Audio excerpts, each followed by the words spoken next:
Estamos no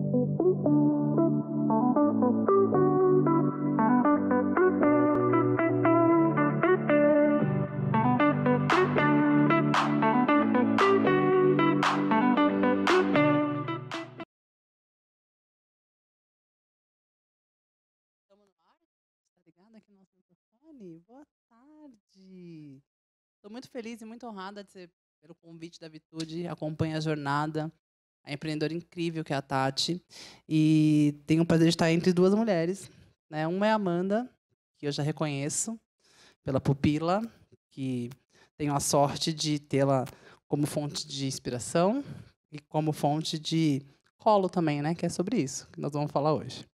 Do outro lado, eu tenho a Adriana Arolho, que acabei de conhecer e que já estou inspirada por ela ser CEO de uma das maiores empresas de tecnologia do país. Então, eu acho que essa conversa é sobre seres integrais. Eu quero que vocês falem um pouco do trabalho de vocês, se aprofundem um pouquinho mais, mas eu quero que vocês já respondam uma pergunta. Ok? O que é inegociável para vocês? Ou na vida ou no trabalho? Então, contem um pouquinho mais da SAP, um pouquinho mais sobre o Cubo Itaú, mas o que é inegociável? Gostaria que vocês falassem sobre isso. Vou começar com a Adriana. Falo aqui no microfone? Isso? Bom, boa tarde. Prazer aí, agradecer a Vitude pelo convite de estar aqui. Um prazer te conhecer. Dani, prazer te conhecer. Amanda, a gente sempre aprende tanto nessas trocas, né? Então, realmente... E o tema que a gente vai falar, saúde mental, diversidade, são temas super importantes para mim e para a SAP. Então, um prazer estar aqui. O que é inegociável para mim é a minha família, sempre acima de tudo, Dani. Isso é absolutamente negociável. Eu acho que isso eu tenho muito claro, né? Então, na hora de fazer as escolhas, e a gente faz todos os dias muitas, né? O inegociável é isso. Então, eu sempre me senti bem com as minhas escolhas, sempre fazer a coisa certa e a minha família em primeiro lugar. Acho que o Theo e a Camila têm muita sorte aí, né? Desse ser o inegociável da mãe. Passa pelo meu inegociável também. E você, amiga, o que é inegociável? Boa tarde, gente. Muito bom ter vocês aqui. O que é inegociável? Tem algumas coisas da família, porque eu sou uma mineira que mora em São Paulo, mas todos os dias eu converso com os meus irmãos, meus pais, enfim. Mas essa é uma prática que a minha mãe trouxe, porque quando ela saiu do interior, desde que ela foi para a faculdade, ela conversa com a minha avó todos os dias. Tem anos isso, né? Até hoje. Quando eu estou lá, elas ligam, tem a família. Mas, para mim, cada vez mais tem uma outra coisa que é o brilho no olho, sabe? O tesão, assim. Gosto. Vou devorar e mudar o mundo. Isso, para mim, hoje, na vida, né? Ter essa coisa, tipo, que incrível. E no trabalho também é inegociável. Porque se não for, eu não estou lá. Então, não faz isso sentido. Passou a ser inegociável. Bom, eu sou Dani Junco, sou mãe do Lucas, um caiçarinha cachado que me deu a luz para criar a Bitumami, que é o primeiro hub de inovação especialista na jornada delas em tornar mulheres líderes e livres economicamente. E o meu inegociável é a liberdade. Se eu vejo uma cláusula no contrato lá, você nunca mais vai ter que... Eu falo, quanto é esse cheque aí? Não, irmão, não dá não para mim. Nunca mais é tempo demais, né? Não vai estar dando.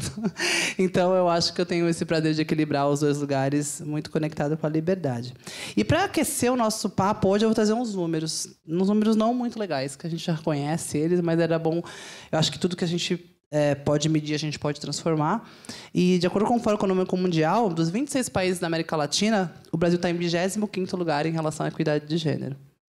E isso impacta de várias maneiras, que vai demorar 130 anos para que isso mude, né? Então, eu queria que vocês estivessem assistindo a gente, contassem para suas filhas antes de dormir que, por mais que elas estudem mais e elas... olhem mais para esse lugar, elas ainda estão em desvantagem em relação aos meninos. E eu nem preciso falar, se forem meninas pretas, o que isso significa. Olhando também para o número das startups, que a gente fala, mas aí vem as startups, inovação, esse negócio vai ser diferente do mundo tradicional, elas vão fazer completamente diferente. A gente vê que no empreendedorismo também não é diferente. Menos de 5% das startups fundadas por mulheres no Brasil e menos de 2% do capital anjo vai para a mão delas. Então, desse lado, nós temos esses números. De outro lado, a gente tem outro número que a McKinsey traz, que é mais de 850 bilhões de dólares teria um incremento na economia se elas tivessem cuidado de gênero. Aí você fala, what? Aí, do outro lado, você tem um consumo. As mulheres decidem por 80% das marcas que entram na casa dos brasileiros e 20 trilhões de dólares são de produtos ou serviços que são consumidos ou influenciados por elas. O que está acontecendo que a gente não olha diversidade, eu estou falando agora de gênero, né, especificamente, para a inovação. Por que ainda esses gaps gigantescos já está comprovado que tem dinheiro na economia? Quer começar, Amanda? A gente tem quanto tempo? Tá tendo tempo aí, gente. Então, vamos lá. Assunto. Tá, a pergunta é por que a gente ainda está fazendo assim? Boa pergunta. Eu estou tentando mudar essa história. Mas tem alguns pontos interessantes, né? A gente está aqui no Cubo, né? O Cubo Itaú, e eu sou head de startups aqui dentro do Cubo. E aí é curioso, porque na hora que eu olho para esses números, aqui dentro, 28% das startups são lideradas por mulheres. A Vitude é uma delas.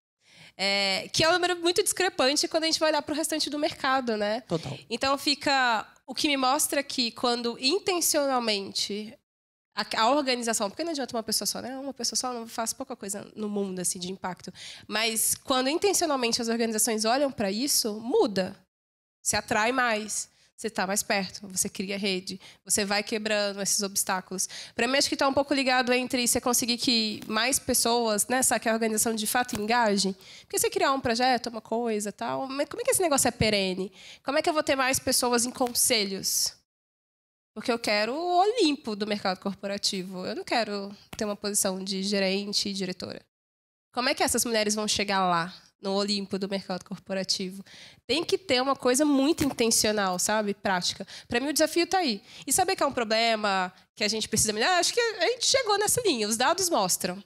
Mesmo na pesquisa liderada por homens, possivelmente. Mas tem a coisa do intencional e disso. Graças a Deus, essa foi a diferença. Pelo menos nas startups, quem liderou a pesquisa foi a Bitumami junto com o distrito. Então eu falei, bom, gente, vocês não vão fazer sozinhos essa parada, né? Então foi bem legal que isso faz diferença. E antes de passar para a Adriana, tem um exemplo intencional do Cubo Itaú ter esse número diferente do mercado? Vocês fizeram alguma coisa e falar, isso aqui que a gente fez foi muito legal?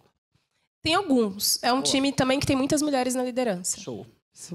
Então, indiretamente, isso acaba impactando, né?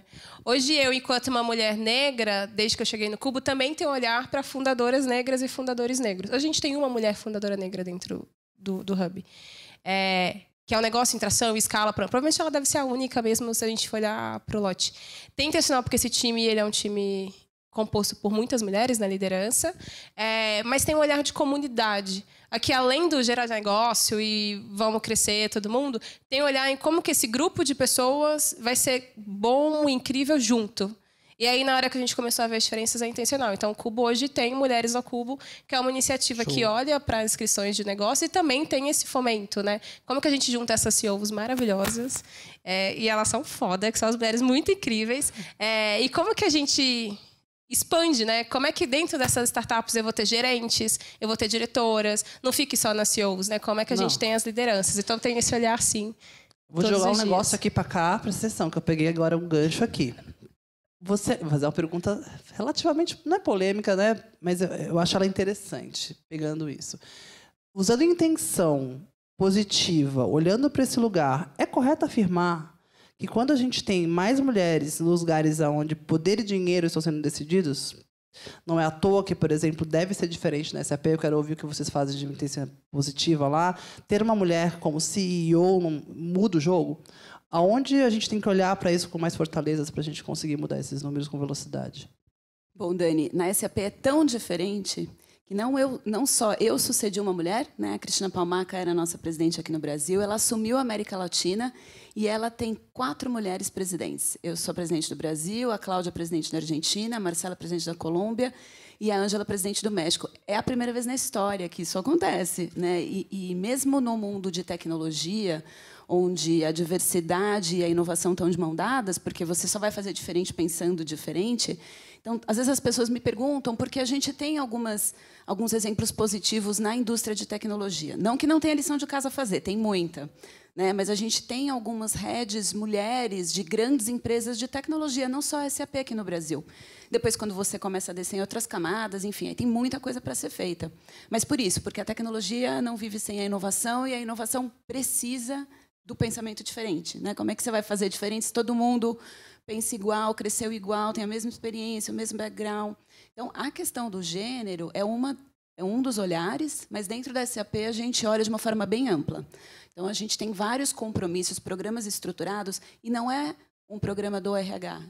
É uma agenda da liderança. Eu acho que essa é a grande diferença. É top-down, né? Eu tô falando de poder e dinheiro, porque se não tá lá, então acho que é isso, e essa né? é a intenção que a Amanda falou, né? Assim, tem que ser uma agenda da liderança, porque é o que faz sentido para o negócio, né? De pessoas pensando diferente, trazendo diferentes perspectivas, experiências. E aí é o gênero, é a raça, é a população LGBTQIA+, são as gerações, né? Dentro da SAP a gente tem 5 gerações. Isso é muito rico.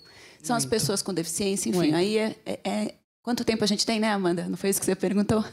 Não, isso é fantástico e me leva a uma outra consideração, que é... Eu gosto muito de pensar que eu acordo todos os dias para abrir as portas do lado de dentro. Então, se eu entro, eu quero abrir a porta do lado de dentro. Eu fico ali, tá bom, já aqui, mas falta isso, agora falta aquilo, agora falta tal pessoa. Agora... E aí eu queria que vocês definissem, assim, bem... Se a gente fosse uma reunião, tá? Aí tem um monte de gente igual. Aí a gente vai abrir um pitch e falar, irmão, isso aqui tem que mudar, pensando em inovação. Então, assim, o que diabos tem a ver diversidade e inovação, que esse é o nosso motor aqui, né? O que vocês acreditam mesmo? Cara, eu acho que isso aqui praticamente faz diferença quando a gente tem pessoas diversas na sala. Vai falar, Amanda? Tipo a luva rosa para tirar absorvente, né? Que cria uma startup com 5 homens fundados. A pessoa que não menstrua cria um produto para menstruação. Então, assim, tipo coisas assim. Mas é que tem algumas coisas que vêm à mente, mas a primeira foi a gente, olha onde a gente chegou, né? Talvez a gente precisa de pessoas diferentes, porque se a gente chegou até aqui e precisa de tanta melhoria, né? A gente precisa de olhares diferentes. Mas, normalmente, eu gosto de ir para um lado... vamos dizer, meio mais científico da coisa, Boa. Que é, né, um grupo de pessoas iguais tende, no longo prazo, a chegar quase sempre nas mesmas respostas. Então, se são pessoas iguais, com experiências iguais, moraram no mesmo bairro, estudaram na mesma escola, fizeram até aquela mesma viagem para fora do Brasil, quando tinham lá seus 15, 16 anos, esse grupo junto vai chegar nas mesmas respostas. Então, se a gente quer um negócio diferente, criar uma empresa diferente, que lá no futuro ela vai ser outra coisa, você precisa colocar nessa equação outras variáveis. Precisa ter gente diferente, de lugares diferentes, experiências diferentes, que elas são fisicamente diferentes, que elas têm dores, necessidades diferentes da sua, outras formações, que aí a gente vai inovar, né? Porque inovar é você olhar por outras perspectivas.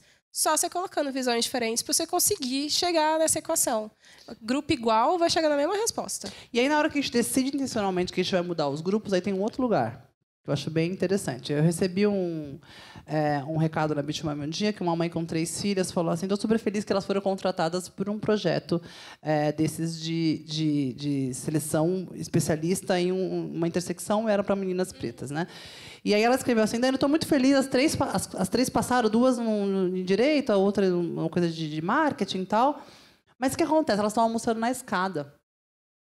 Estou falando sobre diversidade e inovação. Elas almoçam na escada porque eu falei, por quê? Ela falou, porque elas não se vestem como eles.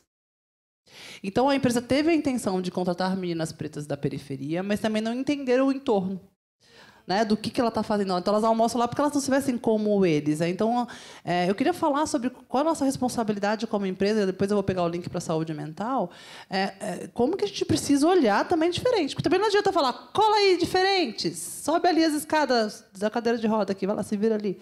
Então, como é que a gente consegue olhar realmente de maneira intencional, investindo dinheiro, investindo poder, investindo tempo, para olhar para essas mudanças todas. E aí foi quando a gente começou a olhar e falar, uau, elas não têm a mesma roupa deles. E ela falou essa frase que eu vou deixar para você comentar, que foi, já são preta, né, Dani? Ainda se vestindo mal, que chance que ela vai ter na empresa? Então, eu acho que esse lugar de diversidade e inclusão também passa por todo esse entorno. Quer comentar um pouquinho dele? Claro, não existe a diversidade genuína sem a inclusão e sem o acolhimento. Não existe. Né? Porque senão você atrai talentos diferentes e não extrai a beleza disso, né? Então, o papel da empresa em criar uma cultura de adoção em que realmente as pessoas possam ser autênticas é tão importante quanto ter a intenção de trazer a diversidade para dentro de casa. Então, é criar programas onde as pessoas realmente tenham esse espaço de segurança, se desenvolvam, se sintam acolhidas e possam crescer.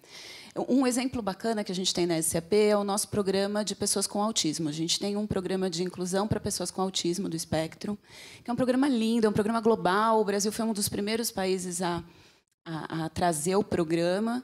E a gente tem a consultoria de uma empresa especializada para nos acompanhar no ciclo todo. Porque é isso, assim, a gente traz o profissional, a gente prepara os gestores para aprender a lidar, a viver, a incluir de um jeito bacana. E, de verdade, a gente aprende muito mais do que as pessoas que chegam, né? Mas é por isso, porque tem essa preocupação genuína com acompanhar e com a criação da cultura. Então, acho que a gente tem que insistir muito, Dani, porque quando a gente fala de gênero, quando a gente fala de raça, são distorções históricas, né? Então, assim, vai levar tempo, mas eu, de verdade, sou uma realista otimista. Sei que esses números assustam demais, mas eu acho até que, em função dos 2 últimos anos da pandemia, eu vejo as empresas ganhando mais consciência desse papel social também, né? Então, acho que tem muito trabalho para fazer. Só uma coisa aqui, Vitor, eu estou no flow aqui. Se alguém me falar assim, tem uns minutos, eu vou aqui, a gente já pede, já embala para a noite. Então, você só levanta a mão aqui, porque a gente vai embora. É bem interessante olhar para esse lugar, e aí eu fico sempre... Quando alguém fala, os números são ruins, aí que eu falo, não, a gente tem que mudar, a gente tem que mudar. E eu acredito muito que as grandes corporações... Aí eu aprendi bem recentemente, lendo mais profundamente sobre a agenda ESG, que todo mundo fala, e eu achei um pedaço que eu não conhecia. Que ela nasceu de um relatório da ONU, né, que chama Who Cares Wins. E eu achei isso tão... Pode ser óbvio para vocês, mas para mim não foi. Eu achei tão forte essa frase, porque quem se importa ganha, né? E eu falei, uau, que poderoso esse lugar. E eu li aquele negócio do ESG e achava um negócio meio assim, meio, sei lá, um monte de papel, com um monte de 1.1, 1.2. Sabe quando a gente colocava, como é que é o nome desse lugar? A gente colocava nas empresas, essas técnicas. Não tinha coração para mim. Na hora que eu li o Who Cares Wins, sabe, ganhou um outro lugar. Para mim, ganhou para vocês, quando eu falo assim, tipo... Quem se importa ganha. E o que isso tem a ver com o que a gente está falando, né? O que isso realmente interfere nas empresas e quais os compromissos tanto o SAP quanto o Cubo assinam em relação a alguma dessas 3 letras ou ao S, que é mais de social. Vocês têm esse lugar aqui? A gente se propõe ser e continua sendo o maior hub de inovação da América Latina. Sendo isso, a gente precisa responder, né, algumas perguntas do momento.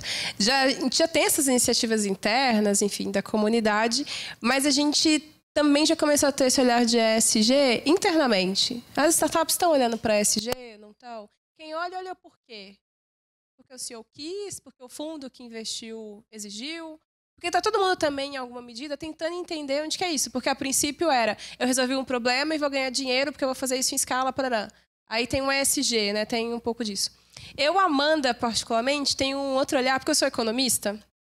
E eu, né, enquanto mulher negra também, eu acho que olho os problemas do mundo e fico assim, meu Deus, né? Cadê a gente? Tem que ter mais, enfim. E existe a agenda da ONU para 2030, que ela não surgiu com o ESG, né? Com esse boom. Ela já existia antes. E tem sido um movimento muito interessante olhar para o mercado, de que a gente começa a ver as empresas, startups ou não, se identificando com esses objetivos de desenvolvimento sustentável. Putz, a minha empresa resolve isso, a minha empresa resolve aquilo. E aí, de repente, você vê que várias que a gente nunca imaginou que ia encaixar no ESG, porque, a princípio, a gente só pensa no verde, na sustentabilidade, tipo o meio ambiente, você vê que as empresas estão começando a olhar para as responsabilidades sociais que aquele negócio tem, né? Os impactos positivos e negativos e como que eles estão resolvendo. Isso tem sido muito legal, inclusive nas startups. Eu já tenho visto startup que, a princípio, ela não tem esse olhar, você fica, putz, ou é social demais, não tem, mas que eles começaram a perceber os impactos para além do que o negócio propõe a resolver, e aí eles mudaram. Eu já vi pitch com o ODS, o pitch explicando que eles resolvem isso, né, a gente faz isso e aquilo, e isso está mais incrustado na cultura dessas organizações. Tem sido um movimento legal, porque a partir do momento que você gera esse compromisso a nível estratégico, você está contando para aquele seu funcionário que não é só apertar o botão, que não é só aquilo que ele está fazendo, que tudo isso daqui, além de trazer, né, o retorno financeiro, também tem esse impacto. Esse movimento tem sido muito legal. Espero que a gente continue tendo essa consciência, né, que ela persista. Eu gosto muito de trazer esse filtro mais coloquial para as coisas, sabe? Aí eu li lá o Who Cares Wins, bom, beleza. Aí eu li também que o S, né, tem 4 pilares principais de compromisso, né? Um é direitos humanos, a outra é segurança dos dados, né, que estão sendo coletados dessas pessoas, a outra é segurança dos seus funcionários, dos stakeholders todos, porque eu sou, por exemplo, fornecedora de algumas empresas, né? Eu já falo, esse negócio aqui não tem um S não, hein, gente? Porque você está me tratando mal aqui nessa reunião, vamos conversar, sabe assim? E o último é desigualdade de gênero e equidade, né? Então, também eles trazem na US a sustentabilidade social. Como é que vocês tratam essa agenda lá na SAP? Bacana. Voltando aqui alguns pontinhos da Amanda, que conecta com a nossa agenda ESG, a SAP é signatária do Pacto Global da ONU, tanto no Brasil quanto na Alemanha, e eu sou embaixadora da ODS 10 aqui no Brasil, que é a das desigualdades, né, de diminuição das desigualdades. Então, essa é uma agenda, para mim, como CEO da empresa, super importante. Mas a SAP, corporativamente, o nosso propósito como empresa é de ajudar o mundo a funcionar melhor e impactar a vida das pessoas. Não tem como a gente fazer isso genuinamente sem ter uma agenda ESG for real, né? E isso é uma coisa que a SAP faz muito antes da gente chamar de ESG. Então, se você voltar lá em 2012, nós somos a única empresa global de software que já publicava os seus resultados, além dos financeiros, que todo mundo publica, os seus resultados socioambientais. Somos líderes de sustentabilidade da Dow Jones. Então, é uma empresa que realmente faz, que a gente trata a agenda ali dentro. A gente quer ser exemplo para poder habilitar. Então, hoje de manhã, a gente divulgou os nossos resultados de 21 oficialmente, e a gente já trouxe vários casos de clientes brasileiros, e aí muito o que você falou, Amanda, de empresas olhando para isso, usando a nossa tecnologia para uma melhor gestão, seja do tema social, porque a gente tem soluções para a gestão do capital humano que ajuda a uma melhor gestão do tema da diversidade, seja o ambiental ou de governança, que esse é muito inerente ao que a gente faz, né? Os sistemas de gestão trazem governança às empresas. Então, a nossa agenda é essa. A gente quer, dentro de casa, ser exemplo. A gente tem metas de diminuição de desigualdade, a gente tem programas para isso, a gente olha sobre esses vários aspectos. Foi sumida. Cadê? E a gente quer ajudar os nossos clientes. E aí, um último ponto que eu queria fazer é que as empresas servem para atender a sociedade. Então, quanto melhor a gente representa a sociedade, melhor a gente vai fazer o nosso papel. Gente, isso aqui vale uma aspas com post, que isso foi bonito que ela fala de novo. Que isso é bem instagramável. Esse é o meu lado sociólogo. Isso foi bem instagramável. Por gentileza, fala de novo que isso foi bonito. Abre aspas. Pode ir, Helena. Fala de novo. As empresas estão para servir a sociedade. Okay. E eu acho que quanto melhor a gente tem essa sociedade refletida dentro de casa, então a diversidade está aí também. Você tem muito mais empatia. Eu sempre falo que quem não nasce para servir não serve para empreender. E eu acho que as empresas também empreendem. Elas vendem um produto a alguém com intraempreendedores e com times, né? Então, acho que é isso que a gente tem que olhar. E agora, puxando sardinha aqui do S para a nossa equidade de gênero, que é onde eu trabalho fortemente aqui, eu quero falar de saúde mental, seres integrais e mulheres no mercado de trabalho. Então, eu vou trazer algumas coisas para a gente mudar. Vamos mudar aqui o lugar, ficando no mesmo S aí que a gente está olhando, tá? Eu dei uma olhada no que a Lancet mostrou que até 2030, 6 trilhões de dólares vão ser investidos em saúde mental porque está todo mundo muito doente. Isso não é diferente nas mulheres, é muito difícil para elas também. Outro número que eu li é que estamos numa economia que a mulher ela tem uma economia do cuidado que ela não é remunerada. Então, cuidado hoje com as crianças, cuidado hoje com os mais velhos, ou cuidado com a casa, não é uma atividade remunerada. Se ela fosse contabilizada, ela teria 11% do PIB do país. E hoje as mulheres largassem o trabalho de casa dos filhos. Digo mais, se as mulheres pretas parassem de trabalhar hoje na nossa economia real, o Brasil teria 11% do PIB comprometido. Isso traz um grande movimento em relação à saúde mental. Foram 8 milhões de mulheres demitidas durante a pandemia, 25% a mais com os homens. E o grande motivo por isso foi o único motivo pelo qual o mundo gira, que é a maternidade. Então, não tem como falar de sustentabilidade social, de quanto a gente traz para a economia, de mercado de trabalho, sem falar em iniciativas que olhem também para esse lugar, né? E se há uma coisa que nós estamos completamente unidos, é que nós todos nós somos filhos. Eu acho que a companhia tem que olhar para isso. Então, a minha pergunta é bem-estar emocional, ok? Ser íntegro, da nossa geração daqui, não, que acho que é da nossa geração aqui. Esse negócio de falar da casa para a família, da família para casa, não. Você tinha que tirar seu coração, deixar dentro do carro, entrar, você trabalhar, né? Não tem esse negócio de falar da sua vida lá. O quanto realmente tem uma empresa que se preocupa com esse ser de maneira integral e tem esse onboarding family aí, eles participam da família. mexe com saúde mental, que mexe com produtividade e retenção de talentos. A palavra é horrível, né? Mas que os talentos ficam mais tempo na empresa. Eu queria falar sobre isso agora, sobre quanto isso impacta, desde o processo seletivo até uma possível promoção. Queria te ouvir, Adriana. Bom, concordo com tudo, os números assustam, né, fazem a gente refletir. E a saúde mental é definitivamente um grande pilar aí do S, né? Então, vou falar um pouquinho da experiência aí da SAP. Nós já tínhamos um programa de saúde mental desde 2019, até antes mesmo da pandemia. A Vitude é uma das nossas parceiras aqui, certo, Tati? E a gente já vinha fazendo um trabalho bem bacana que chamava Mental Health Matters, né? Então, começou com alguns países, o Brasil foi um piloto, a gente adora ser piloto na corporação. Porque aqui nós temos problemas. É porque a gente tem diversidade, a gente, né? E é justamente isso, né? Assim, para a gente realmente tirar o melhor das pessoas, elas têm que estar bem, né? Eu não vejo outro caminho possível. Então, a gente tem uma série de rodas de conversa, a gente tem benefícios onde o funcionário realmente pode ter um atendimento personalizado, tratar caso a caso. A pandemia, sem dúvida, trouxe esse tema, né, para o centro da conversa, porque realmente desafiou todo mundo em todos os níveis, né? E a gente percebia muito, né, nos nossos comitês de crise da pandemia, quando a gente ia discutir, você falou da maternidade, assim, não adiantava a gente tomar uma decisão isolada sem pensar, por exemplo, no que estava acontecendo com as escolas, porque uma realidade eram os profissionais que estavam em casa, a outra eram os profissionais que estavam em casa com crianças tendo aula em casa. Eu inclusive, né? Eu vou abrir um parênteses aí, os profissionais, vírgula, né? Porque a gente está falando das mulheres, porque a gente teve outra pesquisa que a cada 10 casas brasileiras, 8 as mulheres ficaram com essa responsabilidade. Os homens ou se fecharam na porta, ou eles não existem, né? A gente está falando aí de 16 milhões de mães solo no país, ou eu estou falando, assim, a gente quer equidade de gênero, mas realmente a gente tem esse lugar. Tinha uma criança aqui pendurada na nossa cabeça durante 2 anos, né? E você sabe, Dani, que isso é uma coisa que a gente discute muito lá na empresa, né?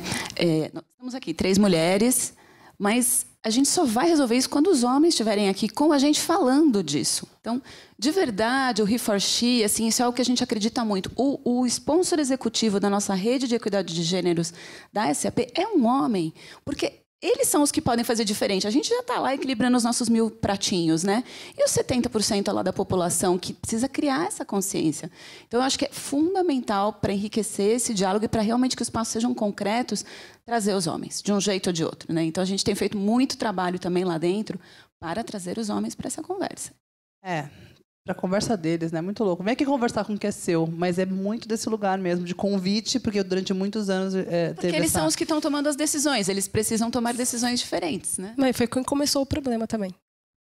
Não foram as mulheres que começaram o problema, né? Por isso que eles têm que resolver. Assim, é muito legal falar sobre isso. Quando a gente faz o onboarding family, né? E aí convida a família para conversar sobre a profissão dessa mulher. Veio 2 perguntas que foram muito importantes, assim, que eu acho que falam muito de saúde mental. Uma de uma filha que falou assim: mamãe, o que acontece depois da porta? Eu falei: what? Sei lá, ela sai e ela fecha a porta e vai para trabalhar.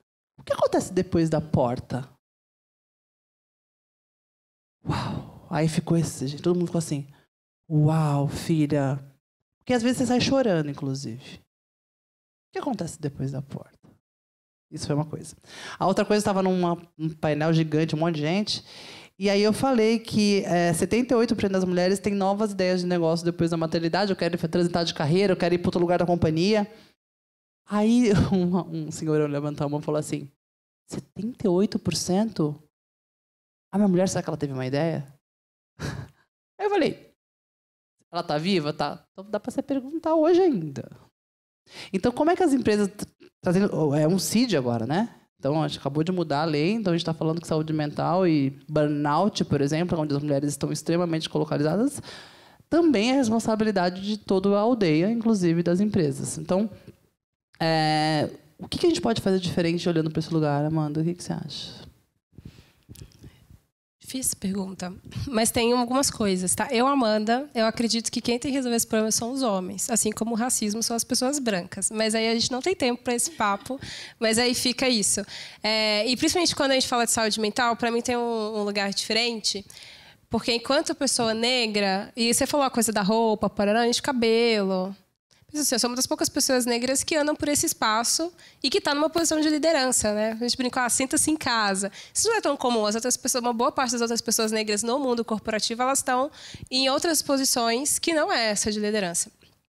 E aí tem um contexto que é a nossa história, por frequência, não é bem um demérito, né? Mas a gente sempre deu uma pisadinha na saúde mental das pessoas que a gente entendia ali como menores, tanto mulheres quanto pessoas negras. Então, acho que tem um cuidado, e aí olhando para a cultura organizacional como um conjunto de símbolos e códigos.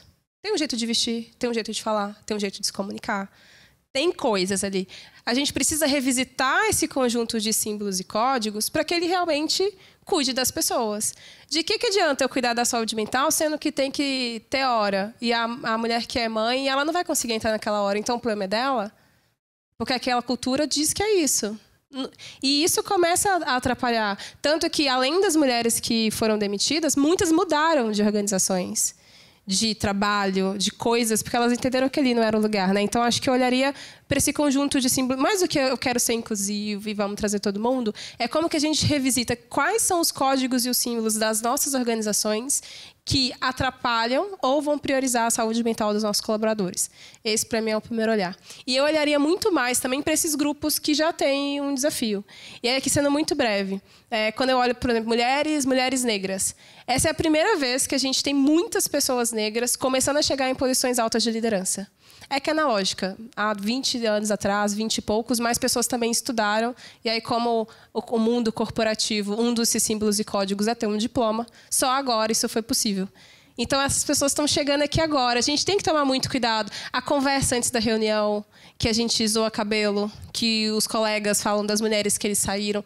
Tudo isso, todos esses códigos, eles estão ali naquele dia, no dia a dia, aumentando a pressão psicológica ou aliviando essa pressão psicológica. A gente tem que olhar para isso, muito mais do que para as cores, os posts, e falar que a gente ama todo mundo e fica em casa, fica tudo bem. É o que é que a gente... Né? Quais são os mecanismos, quais são os gatilhos. Porque não adianta, você pode estar falando tudo isso e seu time inteiro teve licença por burnout. Homens ou mulheres, tanto faz. Isso aconteceu muito, né? Eu olharia para esses... Mais do que a gente está escrevendo lá, que é missão, valor, é como é que isso é refletido no dia a dia, sabe? Como que são essas ações, esse bate-papo. Porque eu espero, e aí sendo igual a Adriana, né, muito positiva, que lá na frente a gente consiga superar isso e resolva outros problemas, né? Afinal de contas, a gente está no Brasil, que não falta é desafio para resolver, assim. Então, uma vez superado isso, a gente mora num lugar muito incrível, com pessoas que são muito incríveis e que a gente consegue viver no país que a gente quer, né? Desde que a gente consiga superar coisas muito básicas. E aí, só somar uma coisinha que eu concordo totalmente contigo, Amanda, é o papel da liderança. Seja na startup, seja na grande corporação, seja na universidade, seja no governo, assim, é o papel da liderança. Nas empresas, tem que ter consistência entre o que o líder fala e o que ele faz, né? Não adianta você ter o programa mais bacana do mundo, mas depois você continua contratando todo mundo igual, você não é sensível a essa questão. E na pandemia foi uma prova de fogo para todo mundo, né? Então, eu acho que essa consistência entre o que a gente fala e o que a gente faz e o papel da liderança. A transformação vai vir através das pessoas, não tem jeito, né? A tecnologia, eu sou uma empresa de tecnologia, mas a tecnologia só ajuda, ela habilita. Realmente são as pessoas. Então, eu acho que o papel da liderança é fundamental em todos os lugares que juntos vão começar a mover a agulha aqui, né? Deixa eu ajudar cientificamente também, igual a minha amiga Amanda fala. Eu sou farmacêutica de formação, eu estudei neurociência, então por isso que a saúde mental, e quando falar de saúde, eu sempre quis trazer isso para a Bitumami, né? E agora que a gente está olhando para esse lugar com mais fortaleza, mas é de uma maneira de roadmap mesmo, sabe? Assim, de organização. É muito natural vocês escolherem alguém igual a vocês, gente. Ok? Você acorda querendo escolher alguém igual. O nosso cérebro é tão simples, nós somos melancias dramáticos. Entendeu? Uma melancia cheia de problemas para resolver. Mas, basicamente, todo ser humano acorda querendo só 3 coisas. Uma mais forte, uma menos forte, mas são 3, basicamente, coisas. Então, a primeira coisa que ele quer é não morrer. Ele quer sobreviver. E sobreviver no nosso mercado é ter um emprego onde você consegue trabalhar, morar, comer. Okay? Então, a gente acorda querendo não morrer. E não morrer está muito vinculado a uma segunda coisa, que é ser amado. E criar todo um movimento em torno de você para que você consiga pertencer a algum grupo. E como é que eu vou pertencer a algum grupo de pessoas muito diferentes de mim? Eu estou com medo. Porque é muito natural, né? Eu quero pessoas que eu me reconheça rápido, porque senão isso pode vincular no meu cérebro que vão me matar. Já que eu sou diferente, logo vou me matar. Eu entro lá num evento, só tem eu de mulher preta, essas meninas vão me matar. Por mais que elas sejam com boa vontade, mas o nosso cérebro está ali extremamente incomodado. Dani, vai dar uma palestra para o povo de agro? Eu falei, porra, agro, irmão? Mas quantos homens vão ter? Tudo homem. Eu falei, ai, meu Deus. No começo, na minha cabeça, no meu cérebro aqui, fala... Meu Deus do céu, será que eles vão me... Né? Você fica naquele lugar, porque eu não me reconheço. E a terceira coisa, a gente quer transar e passar para a próxima. É isso que a gente quer, basicamente. Então, a gente não quer morrer, a gente quer transar e a gente quer ser amado. Para que a gente não morra, na verdade, no final do dia, porque a gente quer um filho, para passar para a próxima geração. Então, assim... quando você fala, você não é mal, porque você também... eu sou muito má porque eu escolhi ser amiga. Não, mas... O cérebro, ele é consciência. Então, assim, a gente tem que falar, não pode ter gente diferente aqui, a gente precisa da inovação. Mas eu gosto de trazer isso porque é natural a gente querer encontrar pessoas que viajaram com a gente para Disney e sabem falar lá do Epcot Center, entendeu? E aí a Amanda fala, não, mas eu não vi, acho bem ruim, inclusive. Bem ruim. Aí entra no processo de conflito que a gente também não quer ter uma sala de reunião. Então, assim, dito isso, eu gosto de trazer, sabe, esse lugar, porque você precisa parar e falar, estou com medo. Então, a primeira coisa que eu gostaria que os líderes assumissem é que vocês não sabem receber uma pessoa diferente. E vocês estão com medo. Isso também em relação às mulheres, em relação... eu não posso falar nada na reunião agora também, porque qualquer coisa já sabe que vai falar, não sei o quê, e vai para a rede social. Então, né, estamos nesse lugar polarizado, certo? Então, assim, eu queria ouvir um pouco desse lugar. Eu me alonguei como mediadora, mas eu achei importante. A nossa líder de recursos humanos, a Fernanda Saraiva, ela tem uma frase que ela sempre diz: a gente só resolve o problema que a gente sabe. E a gente tem que falar. Né? E nem sempre a gente vai ter a solução ali. Então, acho que trazer luz a esses pontos todos que a gente está fazendo aqui é fundamental. Ajuda a ganhar essa consciência e reconhecer mesmo que a gente não tem todas as respostas. Né? Eu, como socióloga de formação, sempre gosto também de fazer essas análises. Né? A gente vai ter que concordar e discordar em muitas coisas, e isso é importante para o processo. Então, a gente tem que falar sobre a saúde mental, tem que quebrar o tabu. Né? Então, o funcionário pode falar que vai ao dentista, mas ele não fala que vai à terapia. E por quê? E por que não? Né? A gente tem que falar sobre isso. Então, e não é uma coisa. Seria lindo, né? Se fosse um botão que você aperta e está tudo resolvido.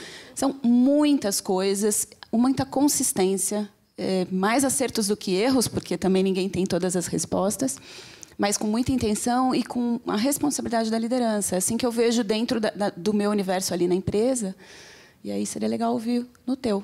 Só vou te dar esse ponto. Essa semana eu estava numa empresa, um cliente nosso, aí a gente estava falando sobre mulheres trans, né? Aí, na reunião, a pessoa falou assim, a gente não está preparado para isso ainda, não. Eu falei, por quê? Para contratar uma mulher trans, não dá, a gente não está preparado para isso aí, não. Gente. Aí eu falei... Não, mas eu vi o medo estampado. Não, eu não sei lidar com essa pessoa, não. Não, Dani, nem entra nessa seara, porque... Vamos ficar só com as mulheres pretas mesmo? Porque a gente já está mais acostumado. Então, aí, assim, naquela hora eu ri, mas eu entendi também o desconforto, sacou? E eu falei, o que está te doendo? Ele falou, não sei, Dani, não sei. Eu tenho que aprender antes para depois ter essa pessoa no meu time. Eu não vou conseguir lidar com uma pessoa desse lugar. Aí você... cava outros assuntos, né? E aí ele falou, não, as mulheres pretas a gente meio que já entendeu. Aí eu tive que ter essa conversa difícil. Mas tem que falar. Tem que falar. Ele falou, cara, é genuíno, vamos conversar então sobre isso, né? Do que você está sentindo aqui. Então, foi isso, né? E aí, complementando aqui, Dani, uma coisa que a gente fez de bacana ano passado, a gente faz umas rodas, né, de discussão dos talentos, dos potenciais, desenvolvimento e tal. E a gente pediu que o líder trouxesse diferentes níveis da organização, o que eles estavam fazendo de diversidade e inclusão. Pô. E aí, assim, era uma folha em branco, cada um vinha lá e contava o que estava fazendo. E veio de tudo, né? Veio de gente que estava fazendo um monte de coisa, e trouxe saúde mental, e trouxe um monte de coisa, até os que tiveram que inventar, até os que tiveram que reconhecer que não estavam fazendo. Mas acho que é isso, é falar sobre isso, é ganhar consciência sobre isso, né?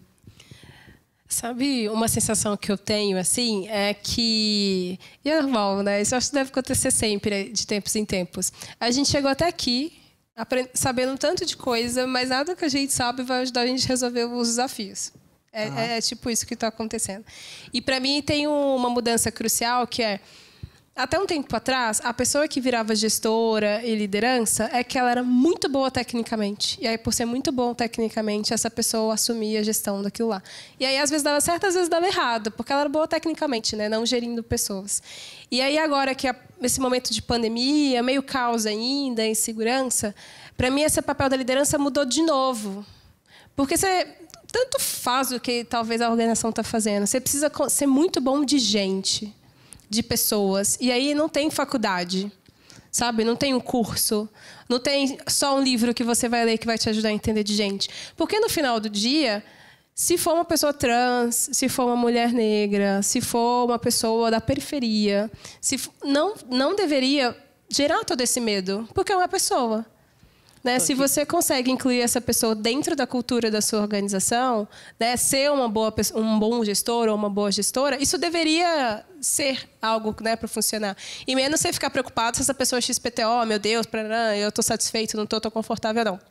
Então, para mim, tem um pouco dessa mudança dos papéis mesmo, né? Só que a gente aprendeu que você tinha que ser muito bom, muito boa.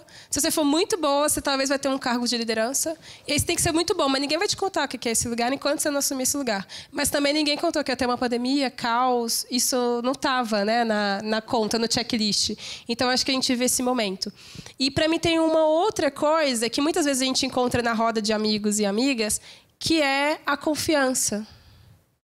Porque qual que é o problema de você falar que você vai no dentista? Você não fala que você vai na terapia, assim. É tudo filha, saúde. A mentira e maternidade está ali. Jamais. Ela vai dançar de caipirinha hoje, então eu preciso ir...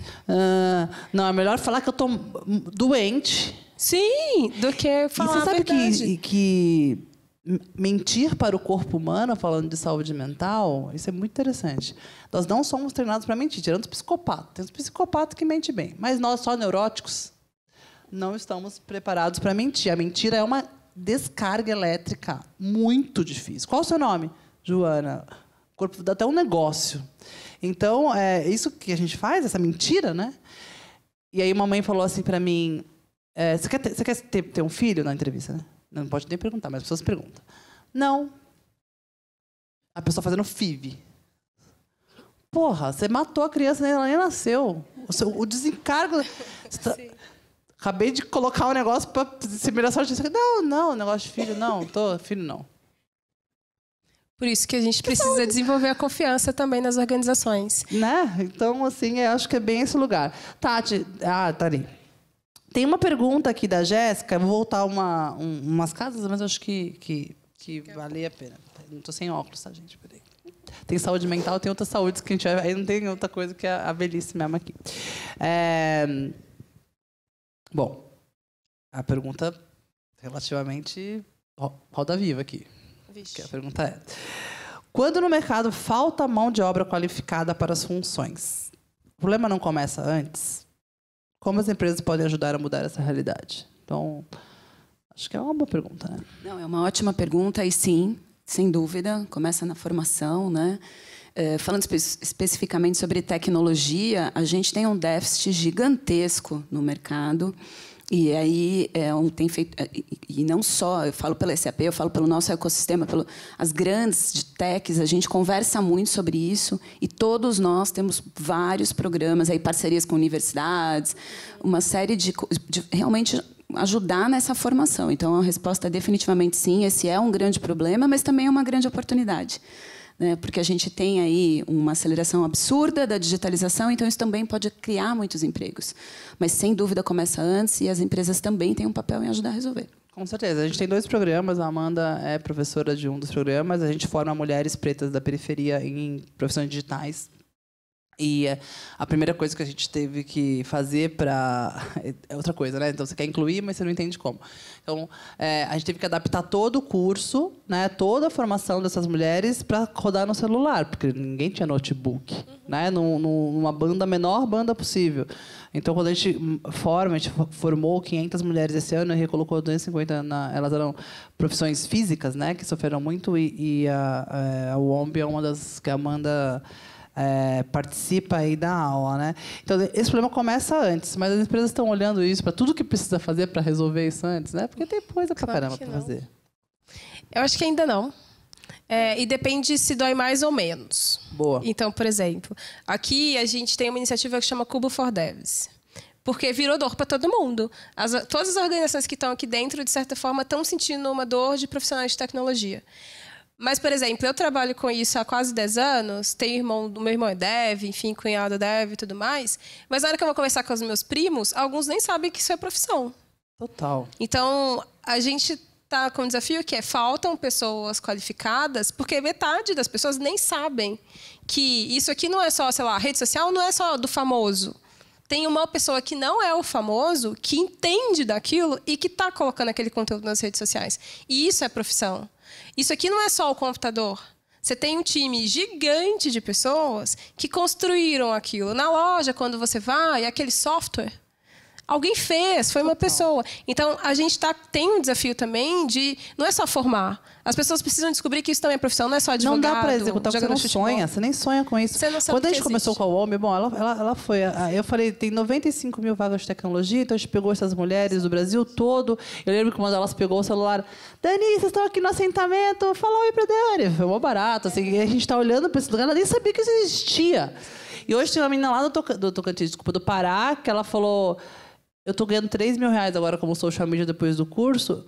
Você não tem ideia, não. Presta atenção, eu sou dona da cidade, eu sou dona da cidade. Dona, Dani, dona da cidade, né? E trabalhando de casa, remotamente com tecnologia. Então, assim, mas ao mesmo tempo, quando a gente lançou o programa, eu não consegui sem computadores. Não conseguimos. Conseguimos dinheiro da nossa base, do nosso WhatsApp. As empresas não estavam olhando para isso mesmo, né? Então, ao mesmo tempo... tem esse lugar, né? De falar do que a gente está falando aqui. Ou então a resposta é assim, mas ela vai fazer Java? Mais avançado? Não, irmão, presta atenção, ela tem um celular. Antes da linguagem. Talvez role, né? Então, essa é muito legal. Jornada. Uma longa jornada. Estamos chegando nos 8 minutos finais. Eu queria... A gente falou muita coisa técnica, um monte de ODS, os nomes difíceis. Eu tentei deixar com o menos inglês possível, vocês perceberam que eu acho que foi uma vitória, né, para todas nós três, para deixar... Tem muitas pessoas assistindo. E eu queria que vocês agora pintassem um mundo novo, ok? Então, assim, vamos agora fazer um pouco de Yunus aqui, né? Tudo que a gente pode sonhar, a tecnologia e a ciência podem acompanhar. Se amanhã a gente dormisse agora aqui, a gente acordasse amanhã, né, quais 2 grandes pontos que vocês... Caraca, o mundo chegou nesse lugar, assim. Qual o número que vocês gostariam de estar falando num painel amanhã, sabe? Que se realmente a gente pudesse pegar todo o potencial de metade da população do mundo e mãe da outra metade, e a gente se juntasse numa sala do mundo, assim, como é que a gente dormiria e acordaria amanhã? Gostaria de ver 2 grandes movimentos, assim. Quer começar, Adri? Talvez, com relação ao todo o tema de gênero, que a gente começou por aí, que ele não fosse mais uma questão, né? Então, assim, hoje dentro da empresa, a gente, na SAP, tem um sonho de ter paridade, 50-50. Se no mundo somos metade homem e metade mulher, deveríamos ser. E ano passado a gente avançou, a gente está muito perto disso aqui no Brasil. Foi muito intencional, a gente fez coisas muito legais. Mas eu queria que isso, para a Camila, para minha filha, isso não fosse mais uma questão, entendeu? Se é homem, se é mulher, isso... eu queria que isso fosse superado. Então, neste mundo aí do sonho, acho que com relação ao gênero, que realmente, se no mundo é metade, nos outros lugares também fossem, nas universidades, nos lugares de poder, nas empresas. Então, acho que esse é um sonho bacana aí. Vou deixar mais um aí para a Amanda. Me deixa um livro também, para as pessoas lerem. Livro? Olha, neste momento eu estou lendo um livro de uma amiga querida minha, maravilhosa, que é Adriana Negreiros, que chama O Mundo Nunca Mais Será o Mesmo, onde ela conta a cultura do estupro no Brasil. Ela faz relatos, inclusive o dela própria. Então, fica aqui uma dica de um livro. É um livro difícil, ainda mais, né, porque é minha amiga. Repete para mim o nome que eu não peguei. O Mundo Nunca Mais Será o Mesmo. O Mundo Nunca Mais Será o Mesmo. Adriana Negreiros. Sem querer com o que a gente está falando aqui. Vai lá, Amanda. Grande. Homens, por favor, leiam esse livro. Indo nessa linha, acho que tem 2 pontos, tá? Uma, eu queria, sei lá, daqui a alguns anos falar assim, putz, relaxar, tirar o pé do acelerador. Porque para eu estar aqui, eu fiz 20 coisas a mais do que pessoas parecidas, né? E é cansativo. Então, eu queria falar, putz, rolou, tô de boa, tal. Não preocupar se um dia eu vou ter um filho, mas uma executiva negra, né? Que lugar que é esse? Mas, ao mesmo tempo, no Brasil especificamente, a gente conseguiu reduzir a pobreza e a quantidade de dinheiro que também está no bolso dessas mulheres, sabe? Porque é daí também que vem a paridade, é daí que a gente também tem a violência, porque se eles não conseguem acessar, eles vão tomar, porque está passando fome, né? Tá difícil. Tem mães com famílias, a gente tem em São Paulo, debaixo do viaduto, uma barraca, a família inteira. Um tanto de criança ali, né? Você fica, dava para essa pessoa fazer qualquer coisa, mas ela não conseguiu acessar, né? Então, que a gente conseguisse a gente conseguiu a paridade, mas ao mesmo tempo que eu consegui dar a paridade do acesso. Porque tem gente muito boa que não tem acesso, eu não tenho dúvida. Você dá acesso, a galera vai passar. É que a gente reduzir precisa esse gap entre dar o o talento acesso. e o acesso, né? É, tem que dar acesso. A gente tem muita gente boa que nem sabe disso tudo que a gente está falando. Mas se você deixar, aprende inglês em 2 segundos, vai codar até nas línguas que ainda não existem com facilidade. Então, que a gente conseguiu a paridade lá na frente, mas eu consegui dar a paridade na porta de entrada, porque isso ainda é desafiador. É um amigo do amigo do amigo, é muito confuso ainda essas relações, né? E que aí a gente deixou, eu vou relaxar, não vou preocupar com o meu cabelo, a música que eu curto, as histórias de família que a gente faz no final de semana, porque, enfim, a gente já normalizou isso, né? Pessoas são pessoas. E um livro, pois eu gosto muito de ler. Tem... E na ótica que a gente falou, tem um que chama Utopia para Realistas. Ele é muito legal, porque ele ajuda a gente a sonhar mesmo com números e dados, sabe? Compara que o mundo está ruim por um lado, mas, de certa forma, tem coisas que melhorou, né? Avançou. E aí dá para a gente depositar várias dosezinhas de confiança assim, na humanidade. A gente também consegue fazer coisas boas, né? Precisa ter algumas pessoas ajudando nesse foco. Esse livro é bem legal, vale a pena ler. Eu super acredito nisso.